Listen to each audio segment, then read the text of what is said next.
आंसू मेरी आँखों में नहीं आए हुए हैं,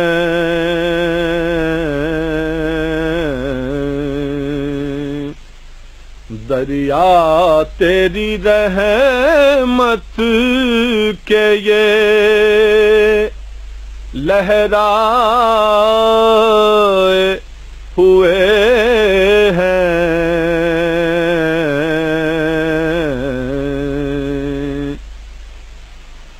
दे दीजिए पाबोस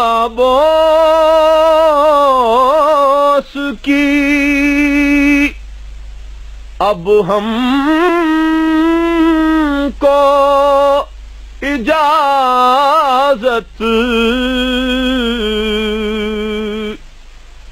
दे दीजिए पाबोस की अब हमको इजाजत।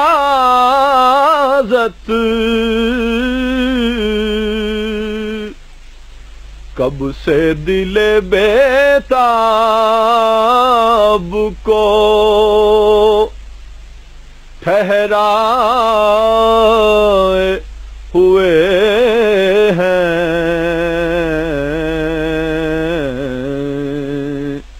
कब से दिले बेताब को ठहराए हुए हैं।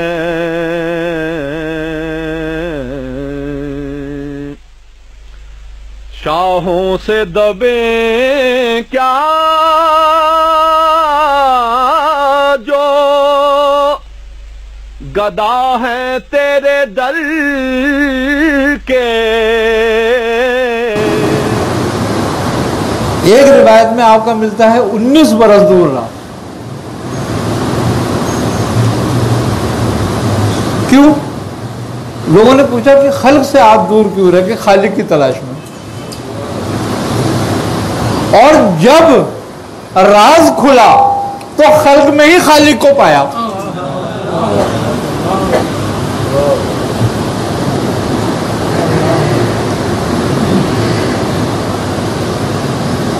तो क्या आज इनकी खिदमत कर रहा हूं। वही बात हो गई, कपड़े पहना रहा हूँ, पानी पिला रहा हूँ, पानी पिला रहा हूं।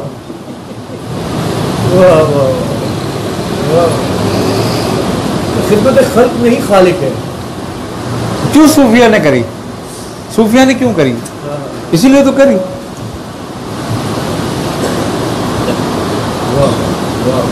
लेकिन उसमें जो मियाँ उनका जो वाक़या है उसमें खल्क से मुराद अबू शुएब मदीन है, उनके मुर्शिद है। देखो,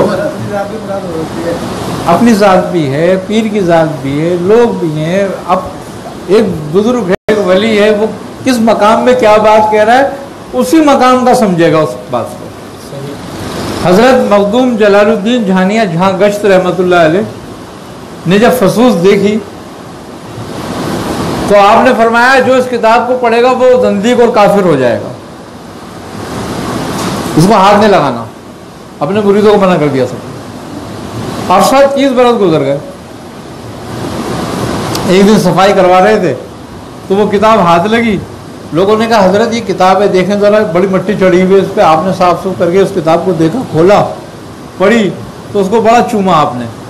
बहुत देर तक वो चूमते रहे किताब को। तो जो उस वक्त मौजूद थे उनके मुरीद, उन्होंने देखा कि ये कौन सी किताब है। अरे बोले ये तो वही फसूस है। तो उन्होंने कहा हुजूर एक बात बताएं। कहने लगे हाँ। कहने लगे आपने एक दिन इस किताब के बारे में कहा था कि जो इस किताब को पढ़ेगा वो ज़िंदीक और काफिर हो जाएगा। आपने फरमाया कि जो इस किताब को पढ़ेगा वो सिद्दीक और मोमिन हो जाएगा। उन्होंने कहा कि आज आप ये बात क्यों कर रहे हैं? उन्होंने कहा इसलिए कि उस वक्त में उस मकाम में नहीं था जिस मकाम के बुजुर्ग ने किताब लिखी थी।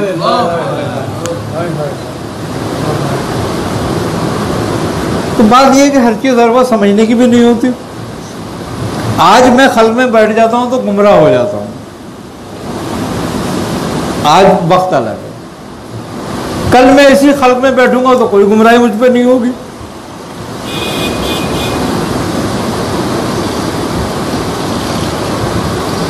वक्त की बात है।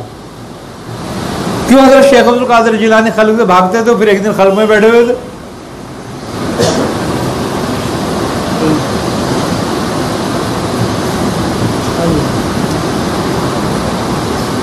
तो बात यह है कि हर की ड्यूटी है, किसकी कहाँ पर है, किस मकाम में है, क्या नहीं है, ये अल्लाह ही बेहतर ही जानता है। लेकिन आवाम को ये बात ज़ेब देती है और यही बात उनके हक़ में बेहतर होती है कि वो ज़ाहिरी शरीयत पर अमल करें। जिससे नमाज़ पढ़ने का हुक्म है वैसे नमाज़ पढ़ें, जैसे रोज़ा रखने का हुक्म है वैसा रोज़ा रखें, जो भी फ़राइज़ अदा करने का हुक्म आया है वैसे ही अदा करें। किसी और की तकलीद पे ना जाए कि वो नहीं कर रहा तो मैं क्यों करूं, उसके हर वेले हो गए तो मेरी 5 वेले क्यों रह गई। भाई तू 5 से ही हर में आएगा। जैसे अगर ये जो आवाम है जो रूप में नहीं है, तो क्या उनको ये समझना चाहिए कि जो भी बुजुर्ग हैं, अब वो चाहे ज़ाहिरन शरीयत पे हैं यानी उनको अच्छा कहें या शरीयत का हुक्म वो लगाएं उनको आवाम? शरीयत का हुक्म वो लगा सकता है जो शरीयत का जानने वाला हो। यानी मुश्किल है। अगर सारे लगाना शुरू कर देंगे शरीयत का हुक्म तो ये तो सारे तो मुफ्तियों पे लगाते हैं पहले तो हुक्म। ये समझते हैं कि अल्लाह ने की फौज के यही लोग हैं।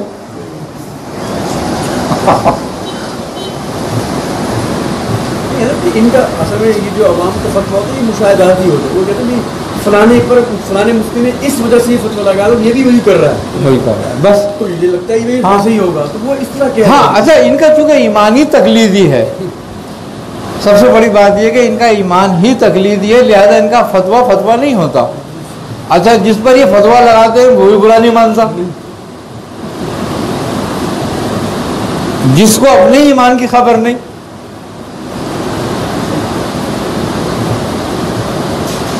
आई ना समझ में। बहुत सारी बातें ऐसी हैं बुजुर्गों के मामले में जो अजीब अजीब हालात हैं। अच्छा, ये चूंकि ये तो कश्फ करामात देखना चाहते हैं, वो चाहे किसी भंगी से हाजिर हो या किसी वली से, इन्हें इससे मतलब नहीं, इनके मसले हल हों तो झगड़ा खत्म। कोई वली है तो फिर कोई मुफ्ती कुछ कहता रहे, फिर तो ये कहते हैं कि मौलवी यही कहते हैं, ऐसे ही कहते हैं। ये तो बहुत पहुंचा हो।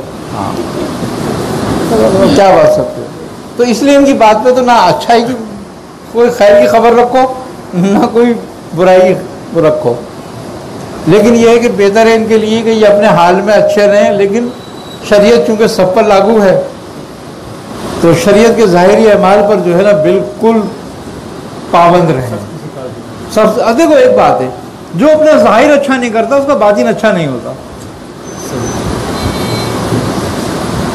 तो बेहतर है कि पहले अच्छे कपड़े पहनो, तो जाओगे तो लोग कहेंगे मस्जिद में एहतमाम से आया है।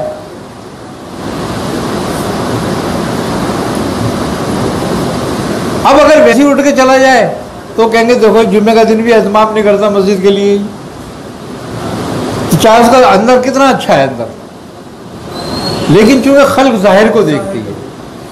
तुम्हारा बातिन कितना ही खूबसूरत हो लेकिन खल्क जाहिर को देखेगी, फतवा जाहिर पे देगी। और तुम्हारा जाहिर कितना ही खूबसूरत क्यों ना हो, खालिक तुम्हारे बातिन को ही देखेगा, उसका फैज़ बातिन के जरिए ही आएगा।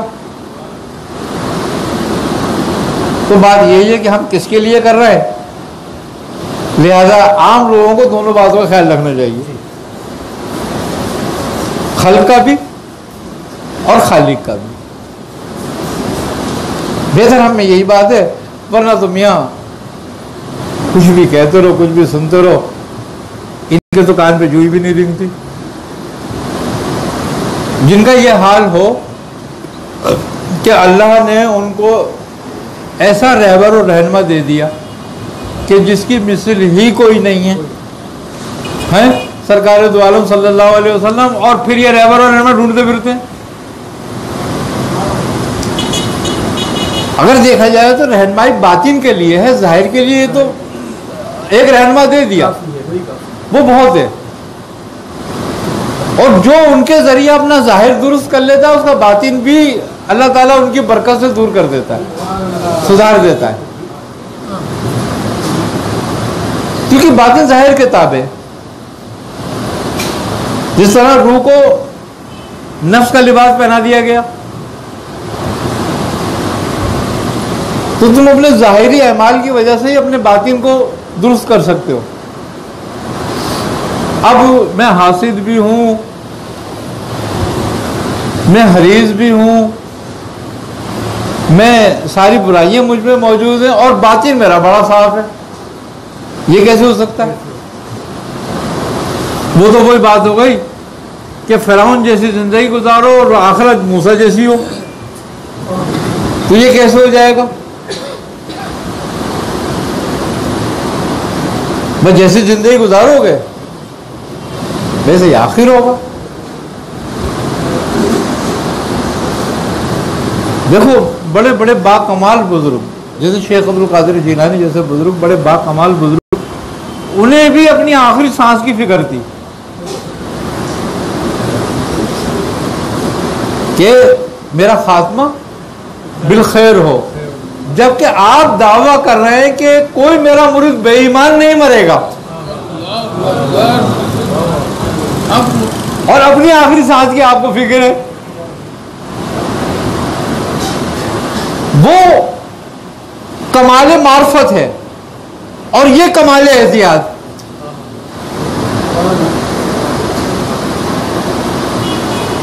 क्योंकि कमाल एहतियात जो है अपनी फिक्र, ये कमाल एहतियात है और यही मकाम अबद है।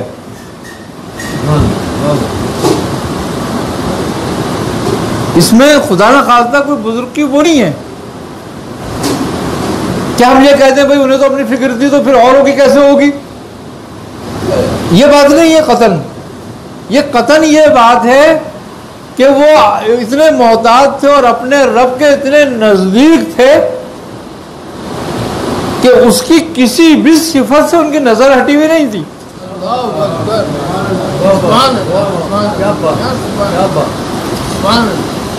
हम तो खाली ये करते ना रहमत की नजर है भाई, रहमत गजब कबे गलबा पागे, भाई तू भी तो कुछ कर।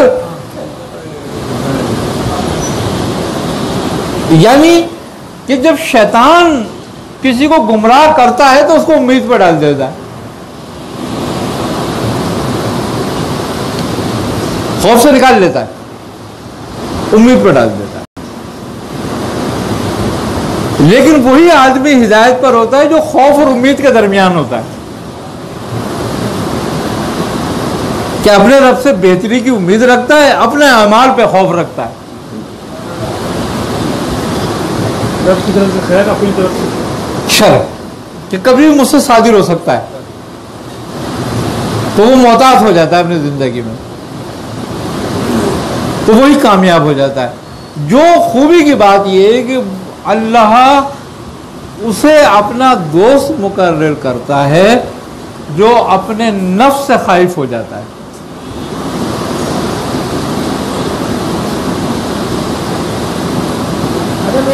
यही एक बात है जैसे कि हज़रत रसूलुल्लाह ने फरमा दिया कि मेरा कोई मुरीद मदद सोलह नहीं करेगा। अब इसी पे हम लोग भूल जाते हैं।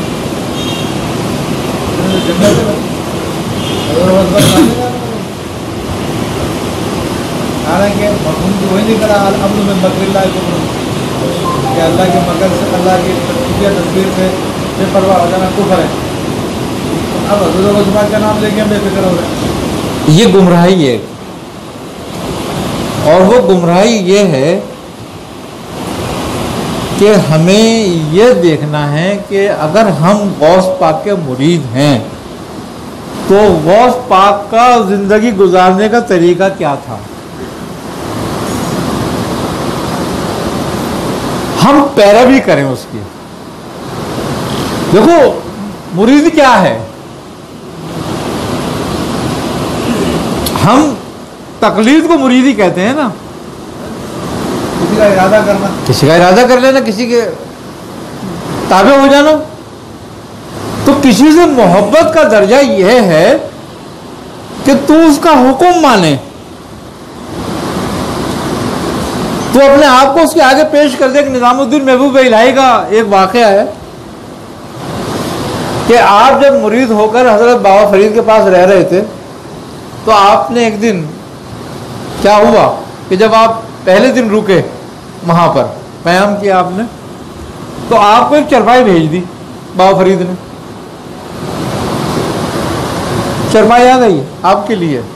अब आपने देखा कि वहां पर बहुत सारे लोग जमीन पे सो रहे हैं, आपके लिए चरपाई आई। तो आपने देखा कि मुझसे सीनियर लोग हैं और उसमें बड़े हुफ़ाज़, बड़े आमिलीन, बड़े बुजुर्ग मौजूद हैं, और मैं इनके सामने चरपाई पे सोऊं। तो आपने खादिम से कहा कि भाई चरपाई ले जाओ, मैं भी ज़मीन पे सो जाऊंगा। तो खादिम ने कहा कि भाई शेख का हुक्म यह है कि आपको चरपाई दी जाए। मैंने हुक्म की तामील कर दी, आपकी मर्जी है। खैर, आपने उससे इनकार कर दिया लेटने से, आप नीचे लेटने लगे, तो खादिम ने जाके शिकायत कर दी। तो हजरत बदरुद्दीन इसाक, ये आपके दामाद भी हैं बाबा फरीद के, और खलीफा भी थे, और बहुत सीनियर खुलफाओं में से थे। आप आए, आपने निजामुद्दीन महबूब इलाही को कहा कि ए निजामुद्दीन उठो, तरावी लड़ो। आपने कहा हजरत गुस्ताखी माफ, इतने बड़े बड़े हुफ़ाज़, उल्मा और ऐसे जाकिरीन सब फर्श पे सो रहे हैं, ये गुस्ताखी नहीं होगी। आपने फरमाया कि सबसे बड़ी गुस्ताखी तो पीर का हुक्म टालना है। तुम अपनी मंतक पेश कर रहे हो पीर के हुक्म के आगे, तो गुस्ताख तो बड़े तुम हो। और अगर तुम गुस्ताखी से बचना चाहते हो तो चरपाई में सो जाओ, वरना अपना काम करो, जाओ यहां से। उन्होंने कहा हुजूर, मेरी तो जिंदगी का मकसद पीर का हुक्म है। अब तो आपने फरमाया अगर इसमें सादिक हो तो उस पर अमल करो जो शेख ने फरमाया। आप फिर चरपाई पे सोए, और चरपाई पे सोते रहे जब तक हुक्म नहीं आ गया आपके लिए। तो बात क्या है कि अपने इरादे को अपने शेख के ताबे कर देना। जब तुमने सरकार शेख अब्दुल कादिर जिलानी का मुरीद होने का दावा किया, तो फिर अपने इरादे को उनके ताबे भी कर दो। अब खाली इसी बात पर आ जाओ कि तुमने शेख अब्दुल कादिर जिलानी की एक ही बात पकड़ ली कि मैं काफिर नहीं मरूंगा, तो मोमिन भी तो नहीं मर रहा, क्योंकि काफिर तो अभी हो गया, मरना तो तेरा दूर की बात है। हाँ, मामून हो जाना, अपने आप को समझना कुफर है, तो काफिर तो अभी हो गया। वो तो जब तो मरेगा जब देखी जाएगी। तो भाई अभी तो तुम मोमिन हो, काफिर तो बाद में हो जाएगा। तो बात यही है कि हम अजीब अजीब हमारे मामलात हैं, हम समझते नहीं है। अच्छा, ये बात आम लोगों में नहीं है, ये खानकाहों में भी आ गई है कि अपने शयूख की तालीम को छोड़ दिया हमने, निस्बतों पे हम बैठ गए। निस्बत काम की है, बहुत काम की है, और हमेशा काम आने वाली है। और सबसे ज्यादा काम तो यह आ रही है कि तुम्हारी रोटी निस्बत से चल रही है।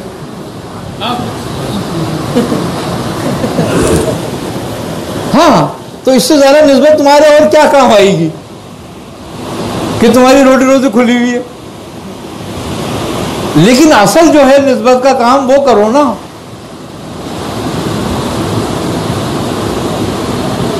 जैसे ये अभी वाकई आपने साथ क्या बाद में ऐसे वाक़यात सुने हुए कि जैसे वो आजमाइश होती है, तो ये भी कब पता चलेगा कि वाकई शेख यही चाह रहे हैं कि ये चारपाई पर ही सोई, या बतौर आजमाइश ये दिया गया एक मकाम ऊंचा। बात ये है कि तुम्हें हुक्म दे दिया गया, अब तुम्हारी आजमाइश शायद इसी में ही है कि तुम सोते हो या नहीं सोते हो।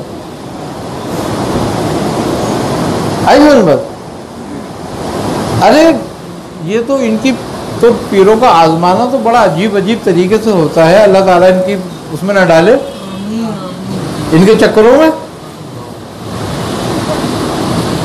आई ना समझ बात। तो ये तो बड़े बड़े अजीब तरीकों से आजमाते हैं लोगों को। लेकिन ये है कि बहरहाल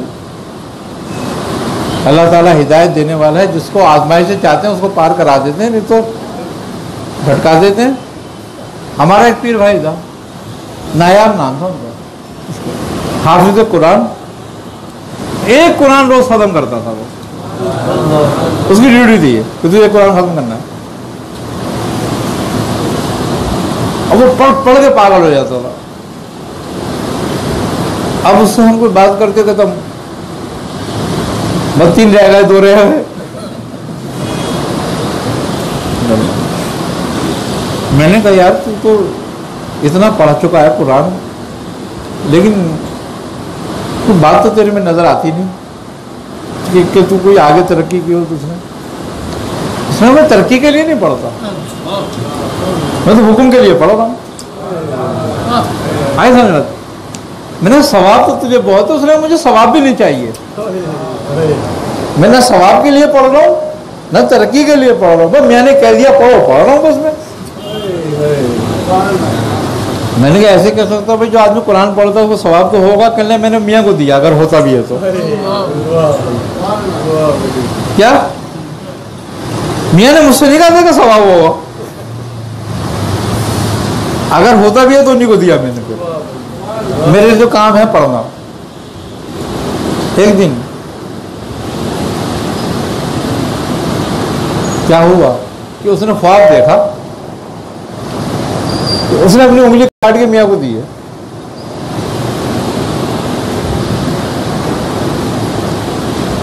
अब वो कह रहा है ख्वाब में मैं बहुत चिल्ला रहा हूं कि मेरी उंगली कट गई, मेरी उंगली कट गई।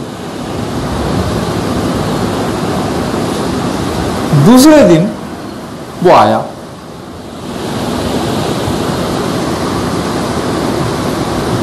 सब बैठे हुए थे, हम भी बैठे थे, वो भी बैठे हुए थे। मियाँ साहब फरमाने लगे, कहने लगे मियाँ इब्राहिम ने ख्वाब देखा और इस्माइल के गले में छुरी फेर दी। ऐसा ईमान हो आदमी का तो कामयाब होता है, फिर खलील होता है। भाई ने अपनी उंगली काट के मियाँ के हाथ में दे दी।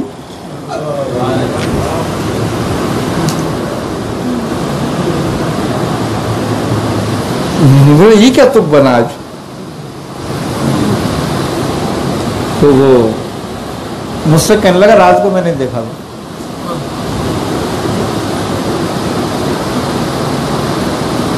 अच्छा मियाँ साहब ने उसकी उंगली अपने हाथ में ले ली, फरमाने लगे कि अभी जोड़वाएं या बाद में,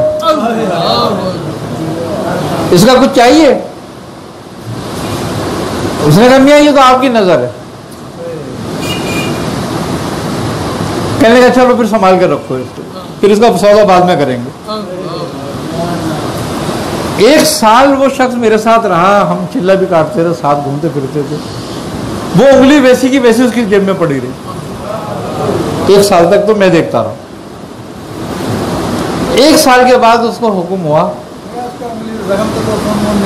कुछ नहीं, कुछ भी नहीं है, जख्म भी ताजा रहा उसका, ये नहीं खुश्क होकर जुड़ गया।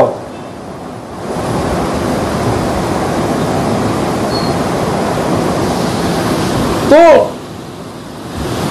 1 साल तक मैं उसको देखता रहा। 1 साल के बाद उसको हुक्म दिया कुछ कि जाओ यहां से तुम। तो वो मुझसे मिला, उसने बोला यार मैं जा रहा हूं, अब मेरी तेरी मुलाकात पता नहीं हो नहीं हो, अगर मैं जिंदा रहा और वापस आया तो फिर मेरी से जरूर मुलाकात होगी तेरी, नहीं तो मियाँ ने जो हुक्म दिया है मैं वो करने जा रहा हूँ। 1002 कुरान खत्म करने का उसको हुक्म दिया था कि जाओ जाके करो। फिर बाद में पता चला कि उसके रिजाल गैब के साथ उसको भेज दिया। मैंने उसकी उंगली की कीमत तो अदा हो गई। तो बात यह है कि बुजुर्गों की बातें बड़ी अजीब होती हैं, और वो कहते हैं मुरीद ऐसा ही हो तब मंजिल पे पहुंचता है।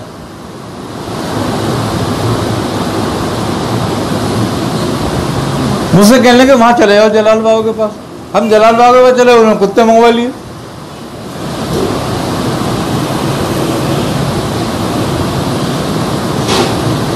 और कुत्ते पलवाए। मकसद ये कि आजमाइश में डालते हैं, कभी किसी चीज़ से, कभी किसी चीज़ से, कभी वो कैसे जाओ गटर साफ करवाओ, कभी कुछ करवाओ, कभी कुछ करवाओ। लेकिन उनके यहाँ ये नहीं है कि ये क्यों करूं।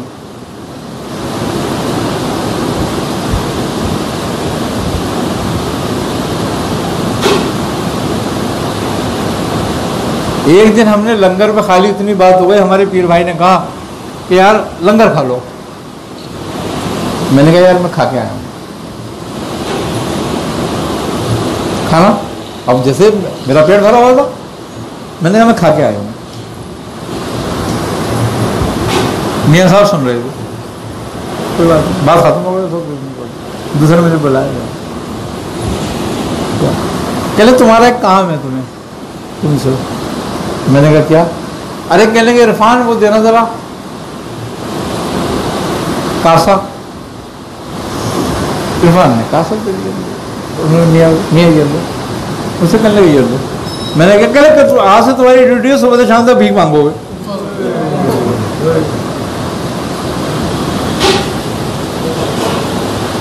अरे मैंने कहा ये क्या कर दिया, मैंने तो ऐसा काम भी नहीं किया। अब वो खैर अब ये तो नहीं कह सकते कि कैसे क्यों करें।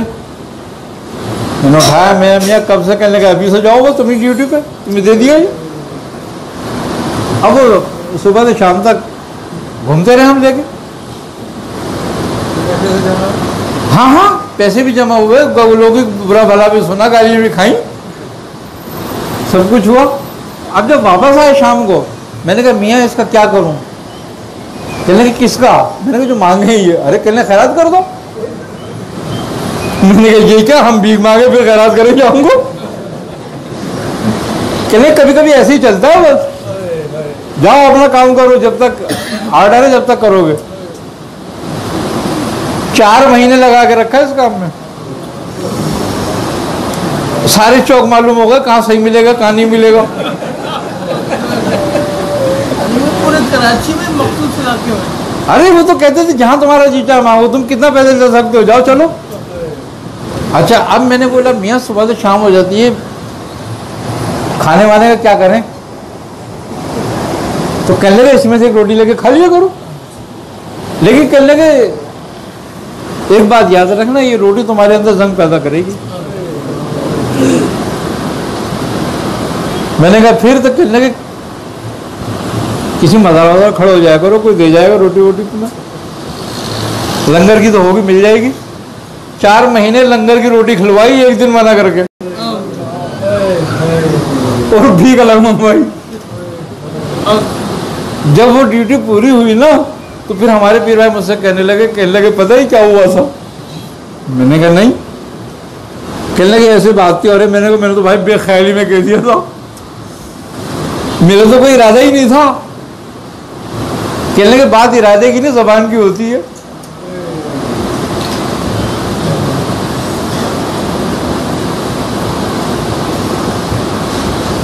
तो इतने सख्त है इन मामलों में।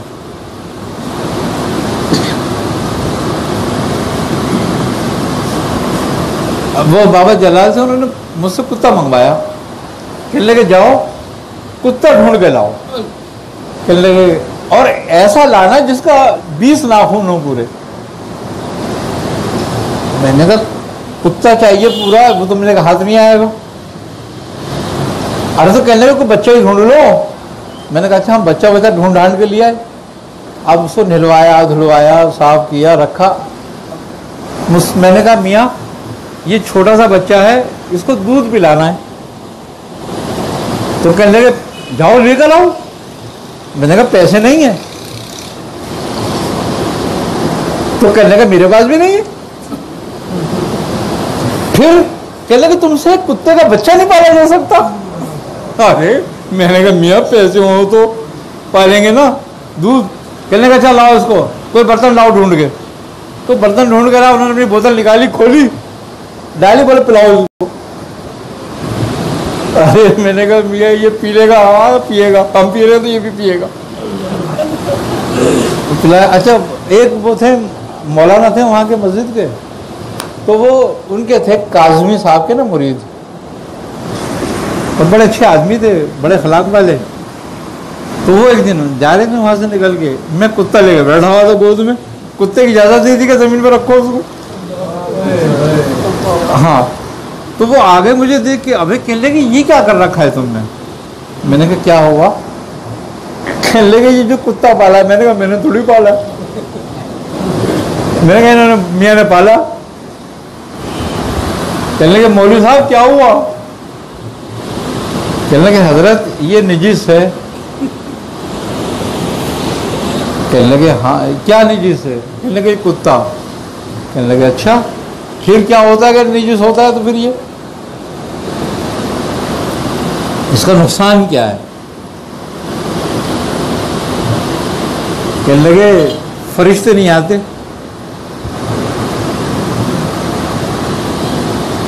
कहने लगे इसीलिए पाला है।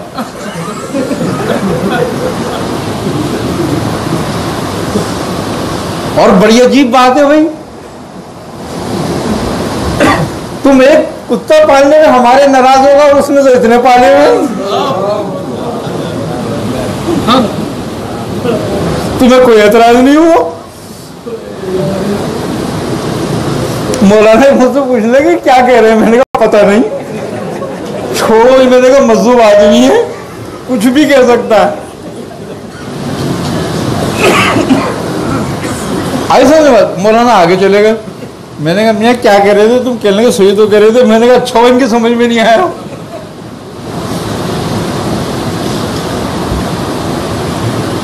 ऐसे वो मिजाज के थे। लेकिन मियाँ साहब कहते थे जो वो कह बस करो। अरे मैंने कहा मियाँ कुत्ता बिठा दिया तो नमाज गई। कहने लगे वो जिम्मेदार है।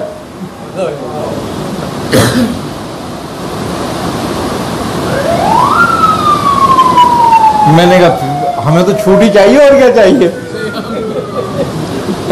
मैंने कहा तुम तो को और दो चार लाके पाल ले।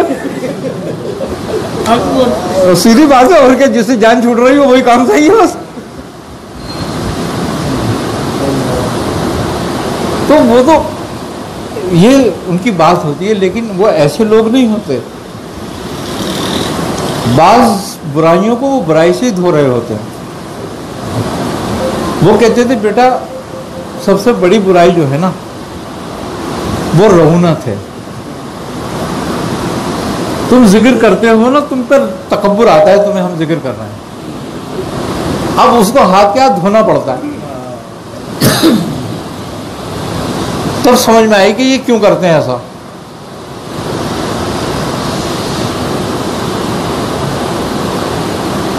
बोले तुमने कुत्ता पाला। मैंने कहा हाँ। कहले जिस हालत में पाला तुमसे अफजल था वो उस वक्त।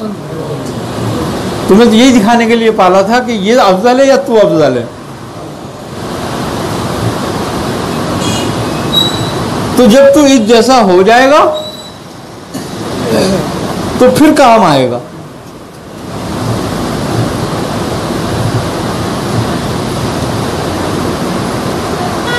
अजीब अजीब ड्यूटियां लगाते थे वो लोग।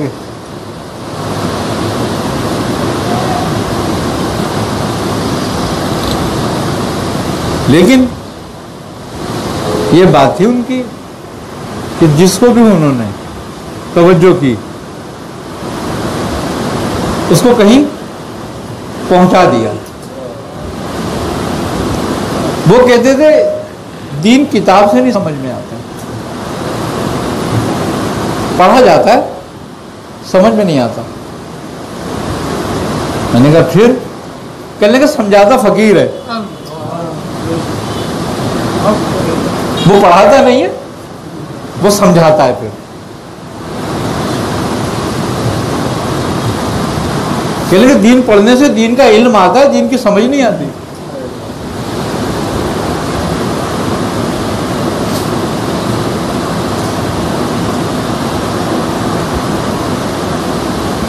फिर वो शेख अब्दुल कादिर जिलानी रहमतुल्लाह अलैह कौल समझ में आता है कि आपने फरमाया कि ए तालिब इल्म तू फारिग होकर सीधा मिंबर पे ना आ, पहले किसी कामिल फकीर की सोबत इख्तियार कर, जब वो इजाजत दे तुझे तब आ, और उससे पहले आएगा तो लोगों में फसाद डालेगा।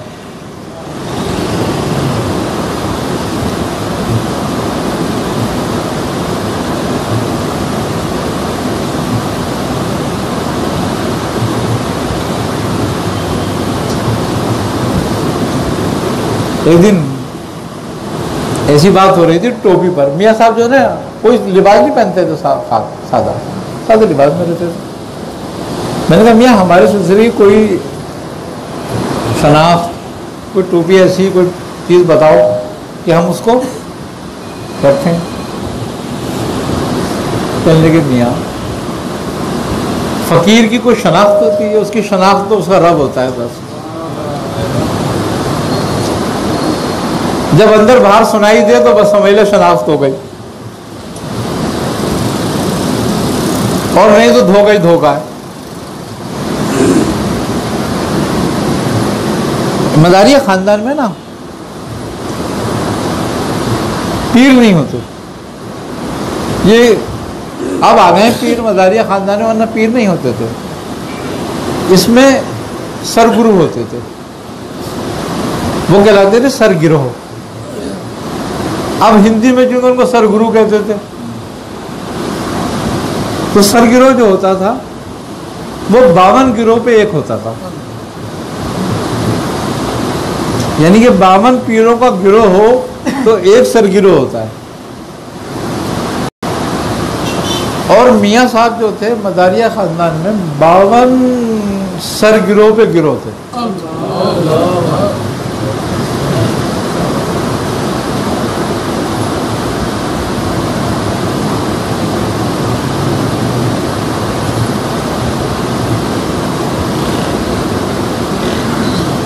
हमारे पीर भाई थे, उनके मियाँ साहब के मुरीद थे, वो खलीफा तो नहीं थे, मुरीद थे। वो अपने इंतकाल के 3 दिन के बाद अपने घर आए थे, उनको दफना दिया घर वालों ने। तो उनकी बीवी ना ये पूरी वगैरह कुंडे वगैरह नहीं होते, ये कर रहे थे,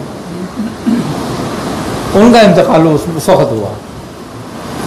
तो वो कहने लगी अरे मैं तो ये सब कुछ कर रही थी, वो बयान करके रोते हैं जैसे। तो उनकी हालत ख़राब हो रही थी, उन्होंने इशारा करा अपनी बीवी को कि रो नहीं। पता इतना कहा उन्होंने कि मैं आऊँगा। उसके बाद उनका विसाल हो गया,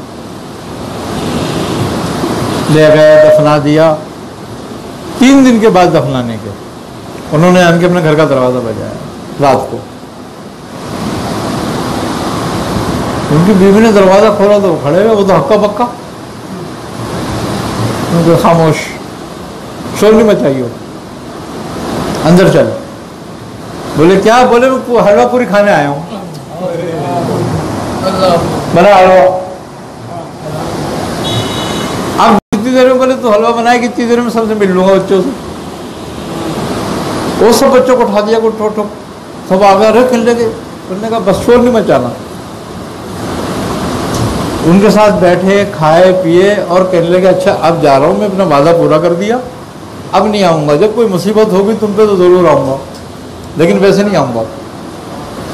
और गए। और फिर उनकी बीवी जब तक जिंदा रही वो बताती थी कि जब भी मुझे कोई परेशानी लाहक होती है फ़ौरन आ जाते हैं कि ये इसका हल ये है। और वो खाली उनके मुरीद थे बेचारे, लेकिन मेरी उनसे बड़ी दोस्ती रही। सूफी रमज़ान ना वो, हाँ रमज़ान नाम था उनका। सूरह मुज़म्मिल पढ़ा करते थे। उस शख्स ने 40 बरस से ज़्यादा सूरह मुज़म्मिल 360 बार पढ़ी, रोज़ 360 बार का विर्द था उनका। मैंने एक दिन उनसे बोला, अबे मैंने कहा यार तुम्हें 40 साल हो गए सूरह मुज़म्मिल पढ़ते हुए, तुम्हारे को कोई फ़ायदा हुआ कभी उससे? अरे कहने लगे भैया फ़ायदे के लिए ना कर रहा हूँ मैं। मैंने कहा फिर काहे के लिए कर रहे हो भाई? तो उनकी बीवी कहने लगी आए ये इसको क्या फ़ायदा होगा, वो देहाती थे जरा, कहने लगे मेरे सर में दर्द हो जाता है तो कम बखत का दम भी काम नहीं करता।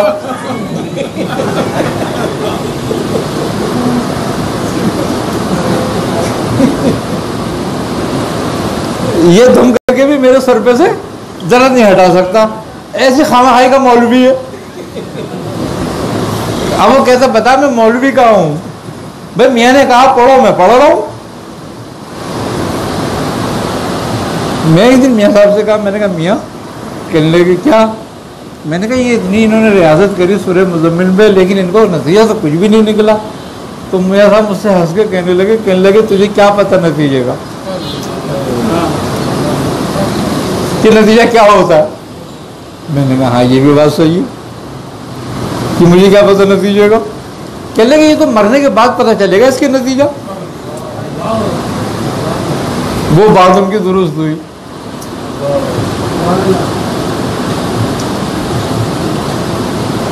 एक हमारे पीर भाई थे, उनका नाम सरदार था।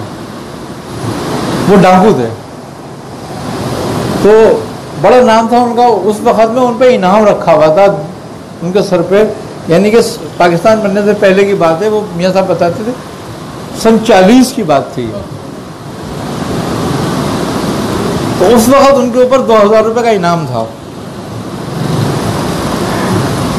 तो एक वो बताकर कहकर डकैती डालते थे, आते थे। तो हमारे एक पीर भाई थे, वो जागीरदार थे, रईस थे वो।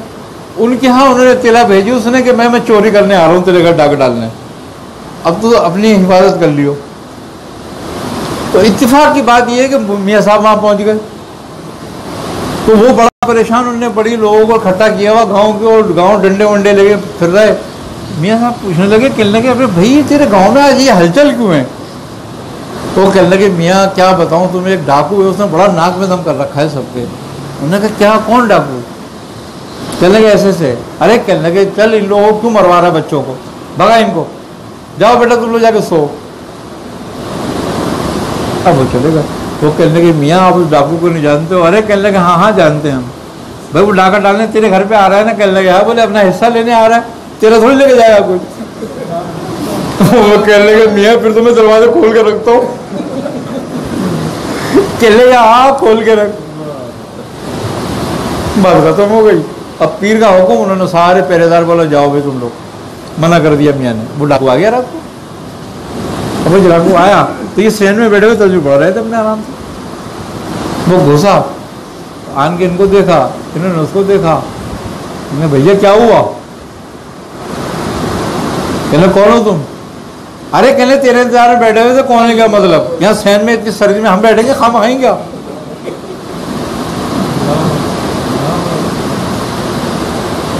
उसको भी क्या हुआ, उन्होंने बंदूक रखी और लोगों के साथ में बैठ गया सामने। अभी उनको तबलीग करने लगे।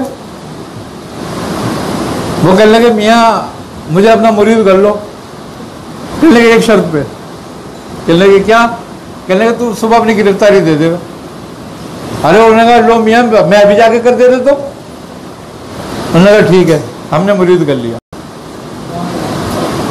अब तेरी फांसी के हम जिम्मेदार हैं।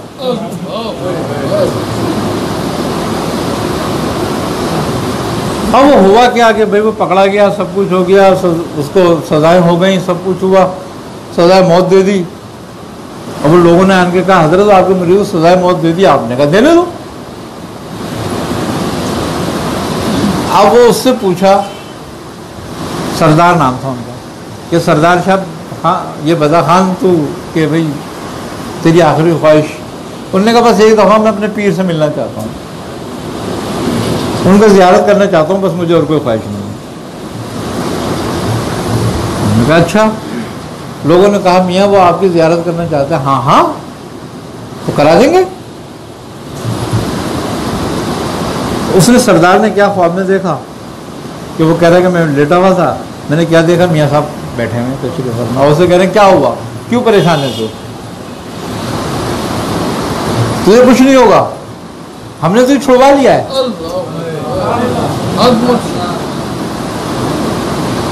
बस वो ये बात कहा उन्होंने करी और वो उठ के बैठ गया। अब वो उनसे कहने लगा, कैदियों से कहने लगे, वो कैदी कहने लगे तुझे तेरी वो सजाए मौत हो जाएगी, तेरे पीर तो नहीं आया। उन्होंने कहा आ गया। और मुझसे कह भी गए कि तुझे कुछ नहीं होगा। उन्होंने बोला तेरा तो दिमाग खराब है, तेरे दिमाग में लगा हुआ बसी भी है, अब तो तेरे को सजाए मौत होगी, सुबह को तो फांसी है तेरी। उसको सजाए मौत दे दी। जैसे फंदे पे लटकाया, खेचा, फंदा टूट के नीचे गिर पाओ। 3 दफा किया उसके साथ। तीसरी दफा में जज ने उसको रोक दिया, बोला अब नहीं दर, अब नहीं टांग सकते उसको। हो गई, रिहा हो गई, आ गए। खैर अब जब सीधा आपकी मियाँ साहब को टांगा, खैर कोई बात नहीं। मियाँ साहब ने जब आया देखा, अरे आ गया, कहने लगे हाँ। तो मियाँ साहब पता क्या कहते हैं, कह रहे जब तक तो ये अल्लाह का बंदा था, अब हमारा बंदा है। हाँ, उसने तो फांसी दे दी उसको, इसके की तलाशी हो गई, अब ये हमारा बंदा है।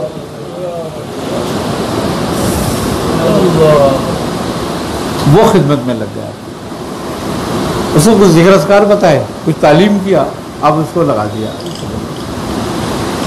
वो शाह ऐसा नमाजी परहेजगार हुआ, ऐसा जाकिर हुआ, ऐसा जाकिर हुआ कि एक दफ़ा उनकी भतीजी ने एक बकरी पाली हुई थी, बच्ची थी छोटी, वो बकरी ने बच्चे दिए। वो एक बच्चा उसको बड़ा पसंद था, वो गोद में लिए फिरती थी। अच्छा वो बच्ची थी छोटी, वो बच्चा मर गया। हाँ वो बच्चा मर गया, वो लोगों ने कूड़े फेंक दिया घर वालों ने। अब वो बच्ची रोए सो रोए कि मुझे बच्चा चाहिए। खैर अब ये आए, ये मस्जिद जाते मस्जिद से आए ये, अरे इन्होंने कहा बच्ची क्यों रो रही है इतनी? अरे कहने लगे दादा ये जो है ना बच्चा मांग रही है। कौन सा बच्चा? दे दो उसको। अरे कहने लो मर गया। कहने कौन सा बच्चा मर गया? अब वो लड़की माने नहीं, वो तो बच्चे से, अब वो इनसे लिपट गई कि मुझे बच्चा चाहिए, दादा चलो बच्चा चाहिए। अरे इन्होंने कहा यार चल अच्छा चल, कहाँ बच्चा है वो? कहने लगे वो देखो मार डाल दिया इन्होंने, चल मेरे साथ, कहाँ है बता, दिखा मुझे कहाँ है। अब वो गई तो कूड़े पे थी, इन्होंने बच्चा उठाया उसकी गोद में दिया, बच्चा जिंदा था। कहने लगे चल जा। अब तो एक हल्लड़ मच गया वो तो गांव में। अब ये आए घर पे, इन्होंने कहा मियाँ तुमने अच्छा नहीं किया आज, अब सामान कर दिया, उसी दिन विशाल हो गया। तो मकसद ये थे, उनका तरीक़ा, उनकी तालीम और उसका तरबियत ऐसी थी कि वो उन्होंने जिसको दी उसको एक ठिकाने पे लगा दी।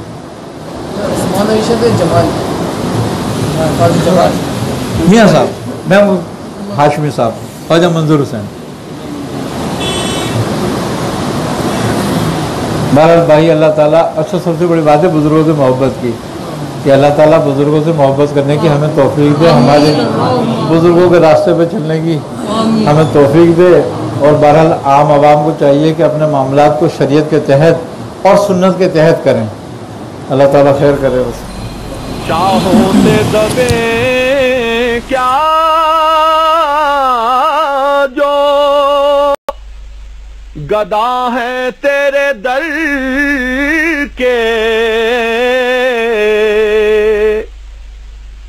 ये ऐशा है खूबी तेरी शह पाए हुए हैं,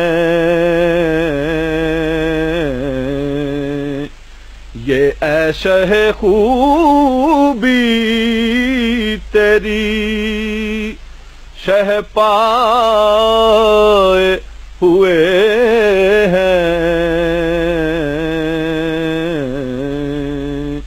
आंसू मेरी आंखों